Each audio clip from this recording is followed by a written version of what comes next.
مغز تو هر روز فریبت می‌دهد. 5 حقیقتی که هیچ کس به تو نگفته. بسم الله الرحمن الرحیم. سلام و درود به چینل آلفا وان استودیو خوش آمدید. اگر فکر می‌کنی تمام تصمیم‌هایت را خودت می‌گیری، شاید اشتباه می‌کنی. چون مغز انسان گاهی قبل از اینکه تو تصمیم بگیری، تصمیمش را گرفته است. شاید عجیب به نظر برسد، اما بعضی از چیزهایی که می‌بینی، احساس می‌کنی یا حتی باورداری همیشه حقیقت کامل نیستند. امروز قرار است 5 حقیقت عجیب درباره مغز انسان را ببینی. حقیقت‌هایی که ممکن است نگاهت را به خودت و دنیای اطرافت تغییر دهند. پس تا آخر ویدیو همراه من بمان.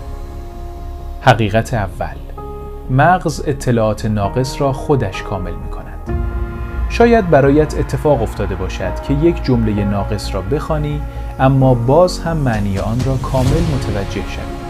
یا وقتی تصویری را سریع می‌بینی، ذهنت قسمت‌های خالی آن را خودش پر می‌کند. مغز انسان دائما در حال پیش‌بینی است.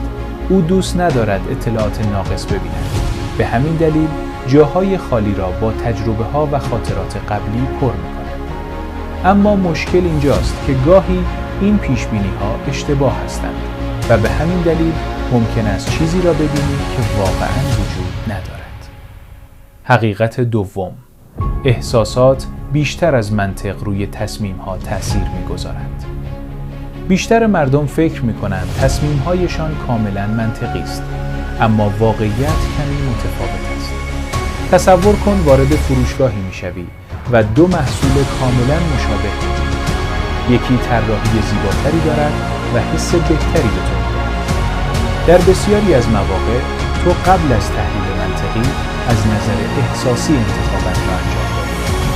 بعد از آن مغز تلاش می‌کند برای انتخابت دلیل منطقی پیدا کند. یعنی گاهی احساسات فرمان می‌دهند و منطق فقط توضیح می‌دهد. حقیقت سوم: مغز بیشتر دنبال عادت است تا تغییر. چرا شروع کارهای جدید سخت است؟ چرا ترک عادتهای بد دشوار است؟ زیرا مغز عاشق صرفه‌جویی در انرژی است. وقتی کاری را بارها تکرار می‌کنی، مغز آن را به یک مسیر آماده تبدیل می‌کند. به همین دلیل بیدار شدن، استفاده از تلفن یا حتی نوع فکر کردن ما می‌تواند تبدیل به عادت شود. تغییر نیاز به انرژی دارد و مغز معمولاً مسیر راحت‌تر را انتخاب می‌کند. حقیقت چهارم: ترس‌های ذهنی همیشه واقعی نیستند. بعضی شب‌ها ممکن است درباره آینده فکر کنی. شاید با خودت بگویی اگر شکست بخورم چه؟ اگر نتوانم موفق شوم چه؟ اگر همه چیز خراب شود چه؟ اما بسیاری از این ترس‌ها هرگز اتفاق نمی‌افتند. ذهن انسان برای محافظت از ما سناریوهای مختلف می‌سازد، اما گاهی این سناریوها فقط داستان‌هایی هستند که در ذهن ما ایجاد می‌شوند. حقیقت پنجم: مغز می‌تواند تو را محدود یا قدرتمند کند.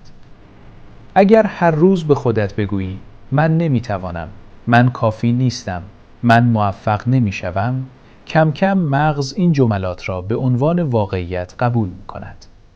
اما اگر طرز فکر تغییر کند، رفتار هم تغییر می‌کند.